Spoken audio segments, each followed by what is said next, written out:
Assalamualaikum warahmatullahi wabarakatuh. Selamat pagi anak-anak, apa kabar? Semoga kita dalam keadaan sehat walafiat.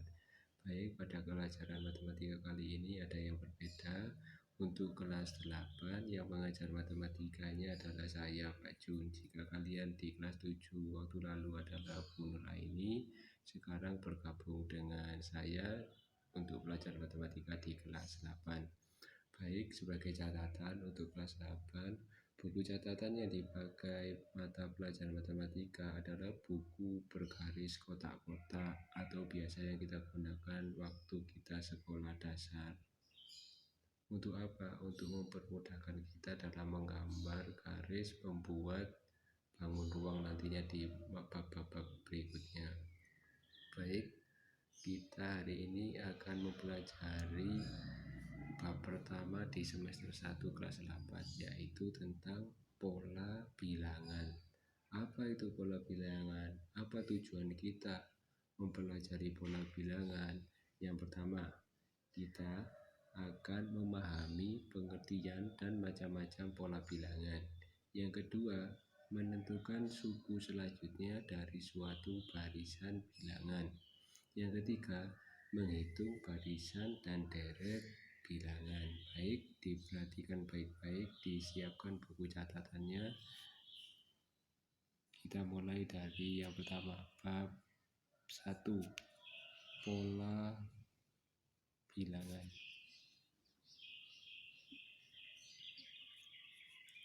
Apa itu pola bilangan? Ada yang tahu? Bisa dicek di buku masing-masing. Pola bilangan adalah kumpulan bilangan yang memiliki pola yang sama dan teratur. Saya ulangi, pola bilangan adalah kumpulan bilangan yang memiliki pola yang sama dan teratur. Baik, yang pertama, A. Jenis pola bilangan. Nah, ada beberapa jenis dari pola bilangan. Saya tuliskan terlebih dahulu. Yang pertama adalah pola bilangan ganjil. Yang kedua, pola bilangan genap. Yang ketiga, pola bilangan Fibonacci.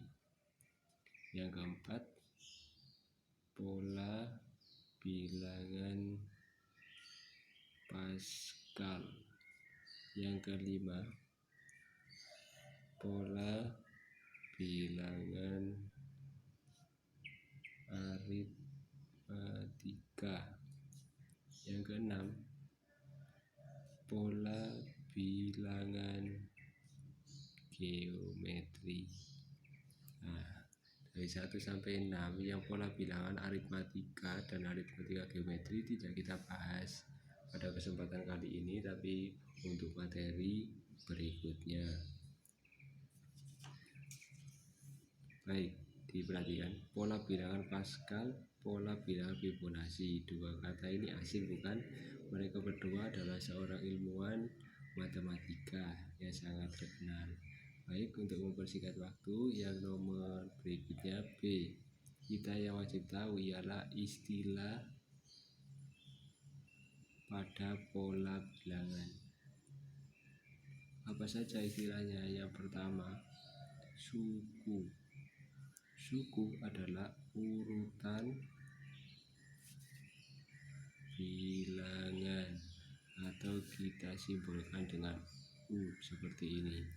Kemudian suku ke N adalah urutan bilangan ke N atau atau kita singkat UN kecil, N-nya kecil seperti ini. Sebagai contoh, memudahkan saja contoh.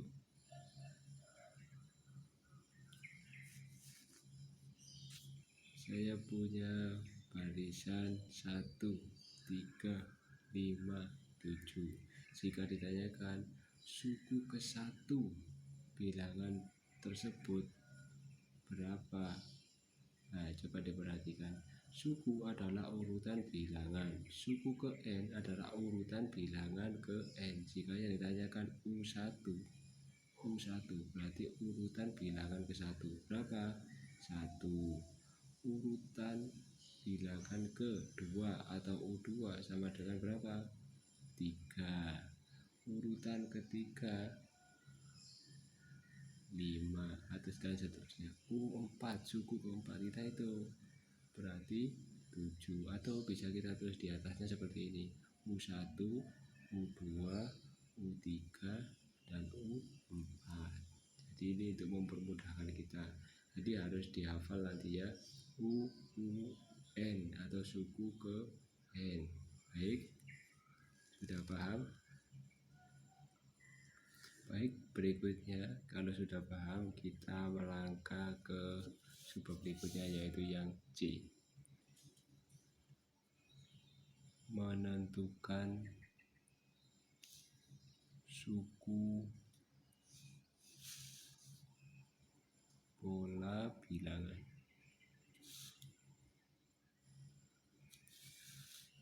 Bagaimana cara menentukan suku pola bilangan?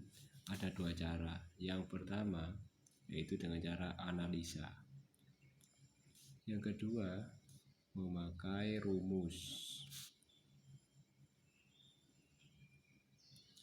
Nah, analisa ini berarti kita harus coba-coba. Jika memakai rumus berarti ada rumus yang sudah ditentukan, kita tinggal memasukkan angka-angka yang diminta. Sebagai contoh saja, yang pertama,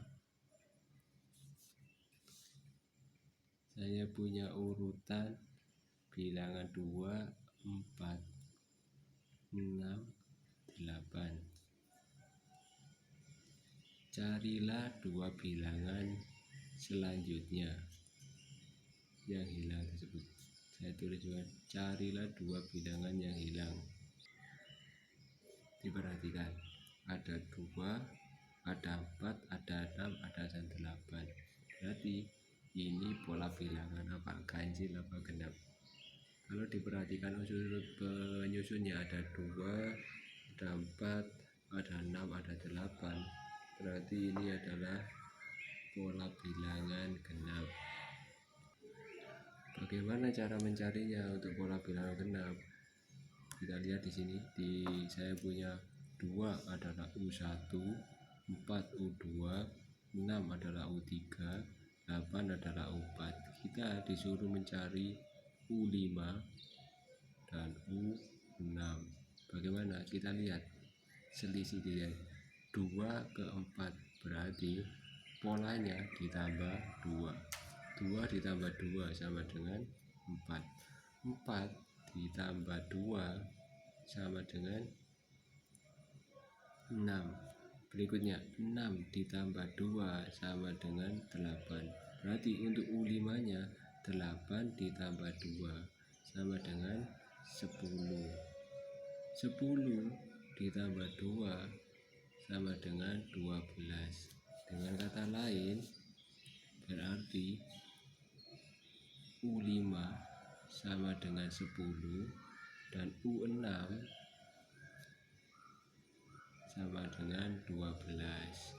Jika ini dianalisa dengan cara analisa, kita memperoleh U5 sama dengan 10, U6 sama dengan 12. Jika memakai rumus untuk pola bilangan genap itu bisa kita cari dengan seperti ini. UN sama dengan 2N.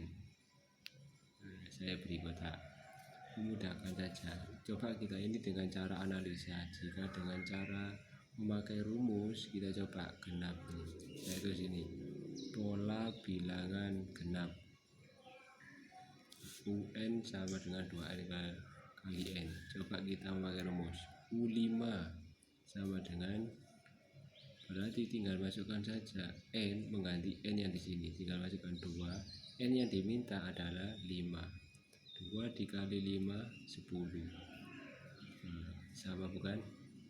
U6 berarti N nya sama dengan 6. Kita pakai rumus ini, U6 berarti 2 dikali 6 berarti sama dengan 12. Sama U5 10, U6 sama dengan 12. Ini dengan cara menganalisa, ini dengan cara memakai rumus. Mudah bukan? Baik, kita lanjutkan. Jika di sini adalah pola bilangan genap, saya berikan contoh yang ganjil. Misalkan saya punya contoh 1, 3, kemudian 5, kemudian 7, sama seperti yang di atas. Cari U5 dan U6-nya. Berarti kita anggap U1-nya 1, U2-nya berapa? 3, U3-nya 5, U4-nya sama dengan 7. Kita disuruh mencari U5 dan U6 yang akan kita cari di sini. Kita lihat polanya ada yang berbeda. Kita dengan dua cara. Kita coba dengan cara analisa dulu, nanti kita memakai rumus. Coba kita analisa terlebih dahulu. 1 ke 3 berarti ditambah berapa? Ditambah 2. Betul. 1 tambah 2 sama dengan 3. Berarti polanya akan sama. 3 ditambah 2 sama dengan 5. Berarti pola yang akan sama dilakukan juga terhadap 5. 5 ditambah 2 sama dengan 7. Berarti dengan kata lain, U5 bisa kita ketahui dengan cara menganalisa. 7 ditambah 2 sama dengan 9. 9 ditambah 2 sama dengan 11. Kita coba dengan cara memakai rumus. Untuk rumus di pola bilangan ganjil kita pakai UN sama dengan 2N dikurangi 1. Nah, dicatat, dilihat seperti ini. Saya tulis pola bilangan ganjil. Nah, kita coba kita tulis tadi yang dengan cara menganalisa. Dengan cara menganalisa kita dapatkan U5 sama dengan 9 yang ini, U6 sama dengan 11 dengan cara menganalisa. Sekarang kita coba masukkan menggunakan rumus seperti ini. Coba U5 sama dengan, berarti 5 di sini mengganti 2N dikurangi 1. Berarti 2 dikali 5 dikurangi 1. 2 dikali 5 sama dengan 10 dikurangi 1 sama dengan 9. Nah, sama. Sekarang U6 berlaku rumus 2N dikurangi 1. N nya di sini mengganti 6 yang di sini. 2 dikali 6 dikurangi 1. 2 dikali 6 12 dikurangi 1 sama dengan 11. Sama, berarti ini dengan cara analisa, ini menggunakan rumus. Ingat, pola bilangan genap terdiri dari angka-angka genap. Ini memudahkan saja, menggunakan rumus UN sama dengan 2N.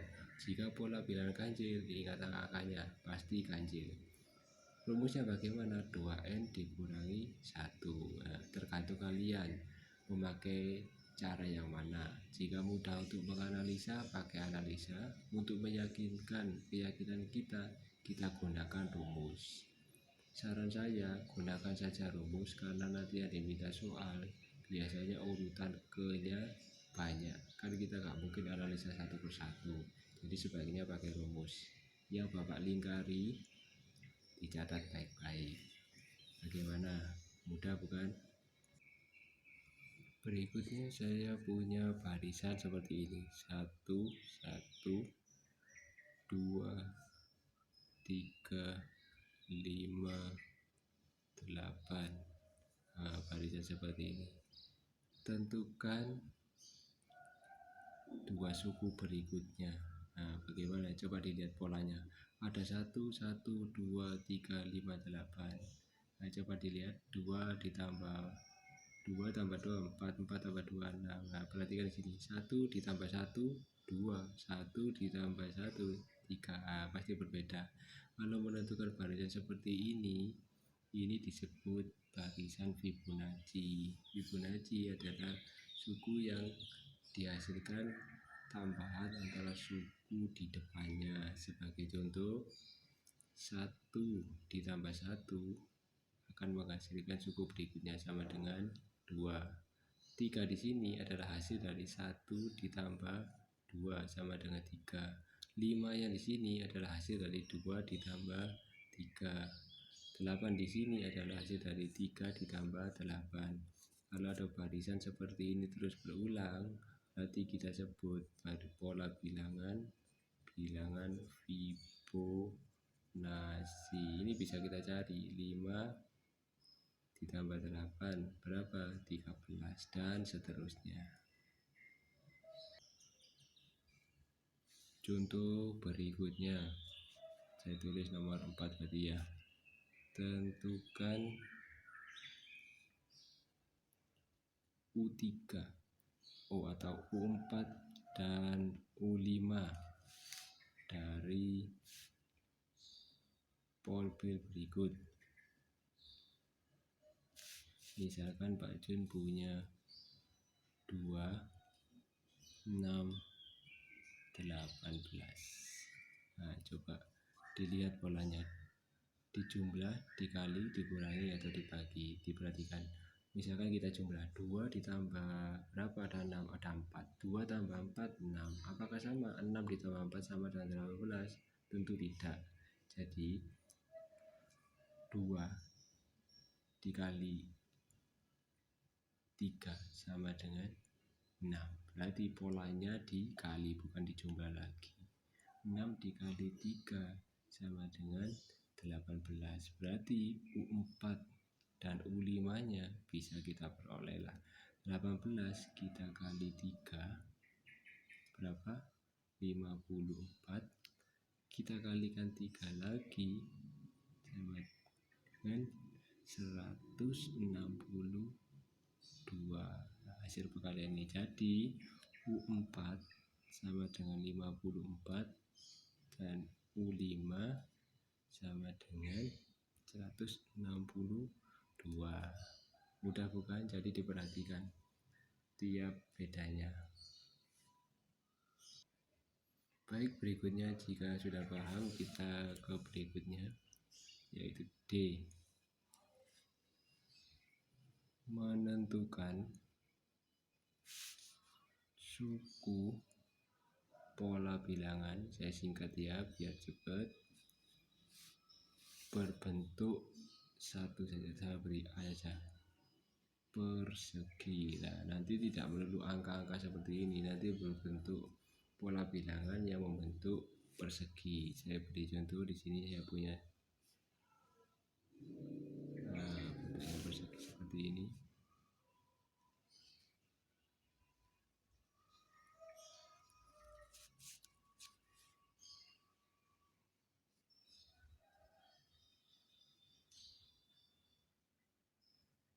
Nah, bentuknya persegi seperti ini. Persegi adalah semua sisinya sama. Coba diperhatikan jumlah lingkarannya. Yang paling kiri berapa? 1. Yang sebelah kanan 4. Berikutnya 9. Berikutnya 16. Jumlah lingkarannya. Nah, berarti yang ditanyakan misalkan berapa U10-nya. Jika ditanya U10-nya, apakah kita harus menggambar sebanyak 10 seperti ini Pak Jun? Bisa saja kita pakai ini gambar 1, gambar 2, atau kita tulis di sini U1, di sini U2, di sini U3, U4. Apakah kita harus menggambar sampai U10? Apakah boleh? Boleh, tapi tidak efisien. Kita gunakan saja rumus. Bagaimana cara menggunakan rumusnya? Coba diperhatikan. U1 di sini adalah U1 ini sama dengan 1. U2 sama dengan 4. U3 sama dengan 9. U4 sama dengan 16. Kalau diperhatikan dengan sama, ini membentuk suatu pola. Karena persegi, kita coba kuadratkan. Bagaimana caranya? Coba perhatikan. 1 kuadrat sama dengan 1. Berarti berikutnya adalah 2 kuadrat sama dengan 4. 3 kuadrat sama dengan 9. Berarti yang paling bawah 4 kuadrat sama dengan 16. Sama. Berarti kita peroleh rumusnya adalah UN sama dengan N kuadrat. Berarti rumus untuk pola bilangan berbentuk persegi adalah UN sama dengan N kuadrat. Nah, rumus ini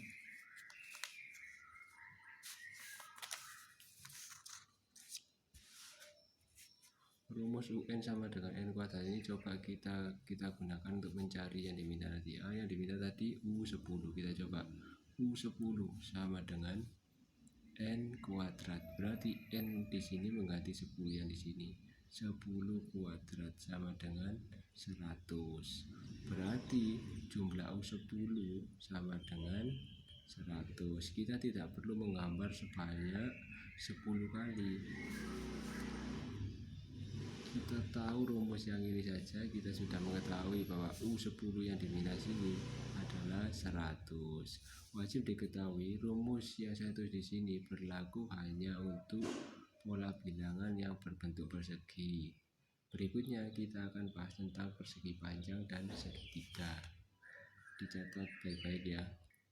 Baik, jika kita sudah memahami yang bentuk persegi, kita akan membahas yang B. Pola bilangan persegi panjang. Yang ada di pola bilangan persegi, yang sekarang yang B persegi panjang. Saya buatkan gambarnya terlebih dahulu.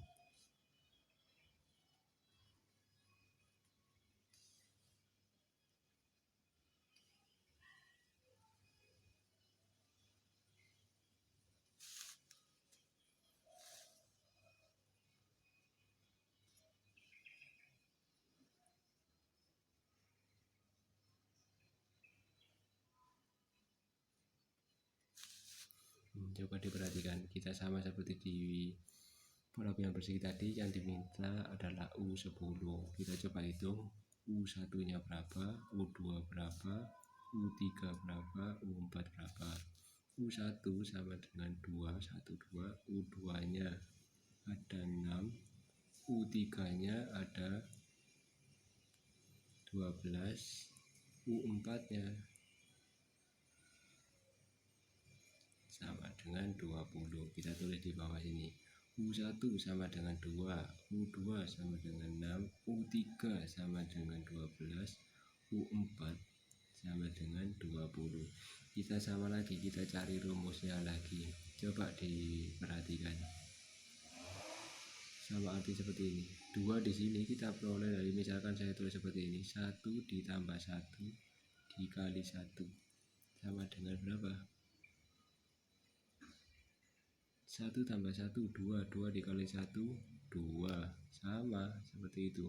2 ditambah 1 dikali 1. 2 tambah 1, 3 kali 1, 3. Terus ke bawah seperti ini. 3 ditambah 1 dikali 1 sama dengan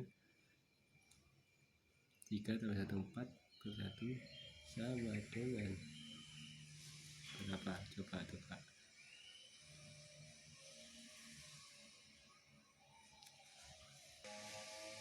Saya ulangi lagi yang di sini, saya ralat 1 tambah 1 dikali 1 sama dengan 2. 2 ditambah 1, 2. Ini kita rubah dulu ya, karena berurutan.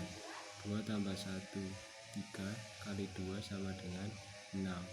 3 tambah 1 dikali, ini berurutan jadi 3. 3 tambah 1, 4 kali 3, 12. Berarti yang paling bawah 4 ditambah 1 dikali 4 sama dengan 20. Berarti UN sama dengan, dilihat polanya ke bawah, N ditambah 1 dikali N. Berarti yang saya kotai seperti ini adalah rumus untuk pola bilangan persegi panjang. Jadi Untuk mencari U10-nya, U10 dari persegi panjang mudah sekali, N ditambah 1 dikali N, berarti N nya kita ganti 10 ditambah 1 dikali 10. 10 ditambah 1 11 dikali 10 sama dengan U10 sama dengan 110. Tidak perlu menggambar sebanyak U10, tapi kita sudah tahu jumlah U10 adalah 110. Mudah bukan? Baik, sekarang kalau sudah paham, kita ke C, pola bilangan. Bentar. Yang C, pola bilangan segitiga. Saya gambar segitiganya terlebih dahulu.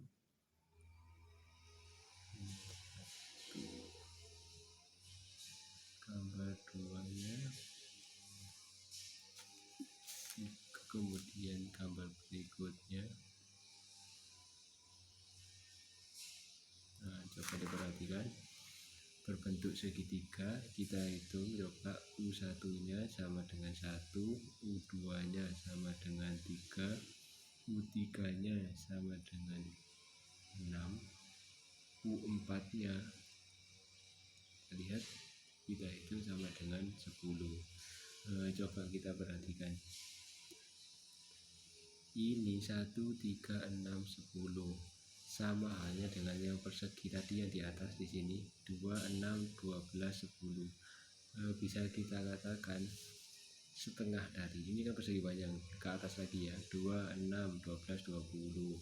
Kemudian yang persegi 1, 3, 6, 10. Berarti artinya rumus persegi ini sama atau dibagi 2. Bisa kita peroleh seperti itu. Berarti N segitiga sama N ditambah 1 dikali N dibagi 2. Nah, yang saya kotai di bawah ini adalah rumus untuk segitiga. Jika ditanyakan misalkan sama U10 nya berapa Pak Jun, U10 dari pola bilangan segitiga ini tinggal kita masukkan saja, sama seperti bagi persegi panjang. Kalau persegi panjang N tambah 1 dikali N, kalau segitiga berarti N ditambah 1 dikali N dibagi 2. Jadi cara menghafalnya seperti itu biar mudah. Kita masukkan saja U10 berarti 10 ditambah 1 dikali 10 dibagi 2, jangan lupa karena bentuknya segitiga. Kita coba hitung U10 nya jadi berapa, 10 tambah 1 11 dikali 10 kita bagi 2, 110 kita bagi 2. Berarti dengan kata lain U10 nya sama dengan 55. Mudah bukan? Nah, coba dari awal sampai akhir nanti diperhatikan baik-baik, videonya diulang-ulang, kemudian dipindah dan diganti di buku kotak-kotak. Untuk materi berikutnya kita akan belajar pola bilangan aritmatika dan pola bilangan geometri. Sampai di sini dulu materi matematika kali ini. Selamat belajar, tetap jaga kesehatan. Terima kasih, selamat belajar. Assalamualaikum warahmatullahi wabarakatuh. Sampai jumpa.